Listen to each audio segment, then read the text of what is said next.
आइए दोस्तों, स्वागत है दोस्तों इस YouTube चैनल पे। और इस YouTube चैनल के द्वारा देख पा रहे हैं कि 6 फरवरी के जो वायरल पेपर है ना पॉलिटिकल साइंस का, बिल्कुल मेरे पास आ गया है। ठीक है, और इसमें जो भी मॉडल पेपर बताया जा रहा है हूबहू इसी से अटैच किया है। ठीक है, तो इस मॉडल पेपर को पूरा देख लीजिए, क्योंकि मात्र आपको हम 50 वस्तुनिष्ठ प्रश्न बताएंगे और 50 में 50 यही आएगा, क्योंकि वायरल ऑब्जेक्टिव है। बिल्कुल सेकेंड सिटी में जो एग्जाम हो रही है आपका पॉलिटिकल साइंस का, बिल्कुल हूबहू यही मॉडल पेपर लड़ने वाला है। तो निश्चित रूप से हम कह रहे हैं कि गारंटी के साथ आप देख लीजिए, क्योंकि यह वीडियो 10 मिनट से पहले ही खत्म कर देंगे और आपको जो है 10 मिनट में 50 अंक कंप्लीट करा देंगे। ठीक है, तो चलिए हम वीडियो को शुरू करते हैं। तो देखिए, यह जो मॉडल पेपर है बिल्कुल चुनकर हम बनाए हैं, क्योंकि देखिए यह model paper viral model paper है, इसलिए हम इसे बना रहे हैं, क्योंकि आप लोगों को कम समय में जल्दी से आपका हर ऑब्जेक्टिव कंप्लीट हो जाए और आप आसानी से अंक प्राप्त कर सकते। देखिए पहला प्रश्न दिया हुआ है कि इंडोनेशिया किस देश के उपनिवेश था। इंडोनेशिया किस देश का उपनिवेश था, याद करके रख लीजिएगा कि पुर्तगाल का। किस देश का? पुर्तगाल का।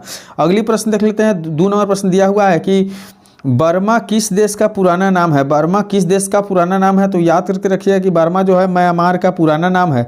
अगली प्रश्न देखिए, 3 नंबर प्रश्न दिया हुआ है कि यूरोपीय संघ का मुख्यालय कहाँ अवस्थित है। तो यूरोपीय संघ का मुख्यालय जो अवस्थित है ना, याद करके रखिएगा कि यह जो आपका है ब्रुसेल्स में है। कहाँ? ब्रुसेल्स में अवस्थित है। अगली प्रश्न देखिए, दिया हुआ है कि किसने कहा कि शांति कायरो का सपना है। किसने कहा था कि शांति जो है कायरो का सपना है? याद करके रखिएगा दोस्तों कि यह जो है हिटलर ने कहा था। किसने कहा था? हिटलर ने। बिल्कुल वायरल पेपर है और इसी मॉडल से पूछा गया है, इसलिए हम इस मॉडल पेपर को बता रहे हैं ताकि आपका वीडियो जल्दी कंप्लीट हो जाए। बिल्कुल एक एक प्रश्न इंपॉर्टेंट है, आप देख कर रहिए और आपका जो एग्जाम होने वाला पॉलिटिकल साइंस है उसमें हूबहू यही क्वेश्चन रहेगा, आप लिख कर चले जाइएगा। ठीक है, और यदि इस यूट्यूब चैनल पर नया तो सब्सक्राइब कर लीजिए, क्योंकि इसी प्रकार के वीडियो आपको हमेशा देखने के लिए मिलते रहेगा। चलिए देखिए, 5वां नंबर प्रश्न दिया हुआ है कि तनाव शैथिल्य का दौर कब शुरू हुआ। तनाव शैथिल्य का दौर जो है कब शुरू हुआ, याद करके रखिए कि इसकी जो सही उत्तर है आपका 1970 ईस्वी के बाद शुरू हुआ था। कब हुआ था? 1970 ईस्वी के बाद हुआ था। 6 नंबर प्रश्न देखिए, दिया हुआ है कि द्वितीय विश्व युद्ध के उपरांत कौन 2 महाशक्ति उभर कर सामने आई थी। द्वितीय विश्व युद्ध के उपरांत जो था ना, वह 2 महाशक्तियां उभर के कौन सामने आई थी दोस्तों, याद करके रख लीजिएगा कि वह तो थी संयुक्त राज्य अमेरिका और सोवियत संघ का। किसका? संयुक्त राज्य अमेरिका और सोवियत संघ का। चलिए अब 7वां नंबर प्रश्न देख लीजिए, दिया हुआ है कि सोवियत संघ के विभाजन के बाद रूस का प्रथम निर्वाचन राष्ट्रपति कौन था। निर्वाचित जो राष्ट्रपति थे सोवियत संघ के विघटन के बाद रूस का, वह कौन थे? तो दोस्तों याद करके रखिएगा कि यह बिल्कुल सही जो उत्तर है क्या है? यल्त्सिन थे। किसने थे? यल्त्सिन बोला जाएगा। ठीक है, अब 8 नंबर प्रश्न देखिए, दिया हुआ है कि सोवियत गुट से सबसे पहले कौन सा देश अलग हुआ। सोवियत गुट से सबसे पहले जो था कौन सा देश अलग हुआ था दोस्तों, याद करके रखिए कि इसका जो ऑप्शन बी बिल्कुल सही है, यूगोस्लाविया। क्या अलग हुआ था? यूगोस्लाविया। अगली प्रश्न देख लीजिए, 9 नंबर प्रश्न दिया हुआ है कि गलासनास्ट व पेरिस्ट्रोइका के मंत्र किसने दिया था। तो गलासनास्ट व पेरिस्ट्रोइका के मंत्र जो था ना, वह दिया था, याद करके रखिएगा, ऑप्शन डी अर्थात गोर्बाचेव ने। किसने दिया था? गोर्बाचेव ने। अगली प्रश्न देखिए, 10 नंबर प्रश्न दिया हुआ है कि रोनाल्ड रीगन किस देश के राष्ट्रपति थे। रोनाल्ड रीगन जो थे ना, किस देश के राष्ट्रपति थे दोस्तों, याद करके रख लीजिएगा कि यह राष्ट्रपति थे यूएसए के। किसका? यूएसए के राष्ट्रपति है। बिल्कुल इंपॉर्टेंट वायरल पेपर है, क्योंकि यही मॉडल पेपर अटैच किया है, लड़ा है, तो बिल्कुल आप लोग देख कर जाइएगा। हम आखिरी तक बोल रहे हैं कि आखिरी वीडियो देख कर जाइएगा, आखिरी प्रश्न देख कर जाइएगा। तो 11 नंबर प्रश्न दिया हुआ है कि एक ध्रुवीय की स्थिति किस राज्य के एकमात्र प्रभुत्व की परिचायक है। तो दोस्तों याद करके रखिएगा कि इसकी जो सही उत्तर है ना 11 का, संयुक्त राज्य अमेरिका का। किसकी? संयुक्त राज्य अमेरिका का। चलिए 12 नंबर प्रश्न देखिए, दिया हुआ है कि निम्नलिखित में से कौन सा अमेरिका द्वारा आतंकवाद के विरुद्ध इसके वैश्विक युद्ध का हिस्सा था। तो दोस्तों याद रखिए 12 नंबर प्रश्न का जो उत्तर है ना, तो सी है, क्योंकि ऑपरेशन एंड्यूरिंग फ्रीडम। क्या है? ऑपरेशन एंड्यूरिंग फ्रीडम जो है।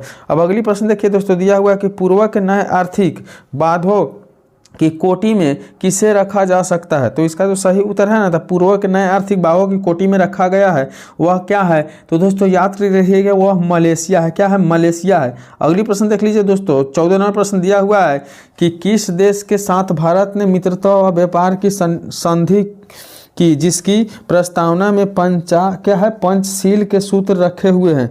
तो इसका जो सही उत्तर है ना दोस्तों, 14 नंबर प्रश्न का सही उत्तर ऑप्शन सी हो जाएगा, चीन। क्या है? चीन। बिल्कुल वायरल पेपर है, देख कर जाइएगा दोस्तों, मिस नहीं करिएगा, नहीं तो पछताना पड़ जाएगा आपको। 15 नंबर प्रश्न दिया हुआ है कि वर्तमान में कौन आसियान का सदस्य राष्ट्र नहीं है? वर्तमान में कौन जो है आसियान का सदस्य राष्ट्र नहीं है? दोस्तों याद रखिएगा कि 15 प्रश्न का जो है ना उत्तर है 15 नंबर प्रश्न का अल्जीरिया। क्या है? अल्जीरिया है। अगली प्रश्न देख लेते हैं दोस्तों, दिया है 16 नंबर प्रश्न कि आसियान आर्थिक समुदाय का उद्देश्य है। आसियान आर्थिक समुदाय का उद्देश्य क्या है दोस्तों? तो 16 नंबर प्रश्न का जो उत्तर होगा ना, याद रखिएगा कि ऑप्शन डी बिल्कुल सही होगा। इनमें से सभी, क्या है? इनमें से सभी बिल्कुल सही उत्तर हो जाएगा। अगली प्रश्न देख लीजिए दोस्तों, 17 नंबर प्रश्न दिया हुआ है कि आसियान का 20वां शिखर सम्मेलन अप्रैल 2012 में कहाँ आयोजित हुआ था? आसियान का 20वां शिखर सम्मेलन अप्रैल 2012 में कहाँ आयोजित हुआ था? तो याद करके रखिएगा, इसका ऑप्शन सी बिल्कुल सही है, नोम पेन्ह में। कहाँ? नोम पेन्ह में। अगली प्रश्न देखिए दोस्तों, दिया हुआ है कि पंचशील समझौता किन देशों के बीच हस्ताक्षरित हुआ था? पंचशील समझौता जो था ना, किन देशों के बीच में हस्ताक्षरित हुआ था? याद रखिएगा दोस्तों कि 18 का जो बिल्कुल सही उत्तर है ना, ऑप्शन बी, भारत और चीन में। कहाँ हुआ था? भारत और चीन में। अगली प्रश्न देखिए दोस्तों, 19 नंबर प्रश्न दिया हुआ है कि दक्षिण एशिया के किस राज्य में माओवादियों, क्या है? माओवादियों ने उथल पुथल मचाई है। उथल पुथल मचाई है माओवादियों ने दक्षिण एशिया के किस राज्य में?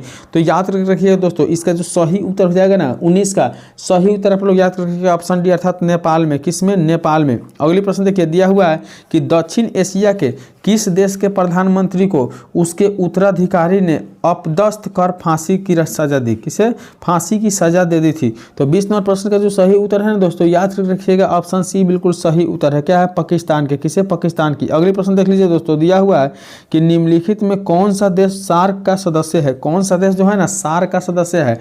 याद रखिएगा, इसकी सही जो उत्तर है ना भारत है। क्या? भारत जो है सार्क का सदस्य है। अगली प्रश्न देखिए, 1948 में संयुक्त राष्ट्र संघ ने कौन सी घोषणा अपनाई थी? कौन सी घोषणा अपनाई थी दोस्तों?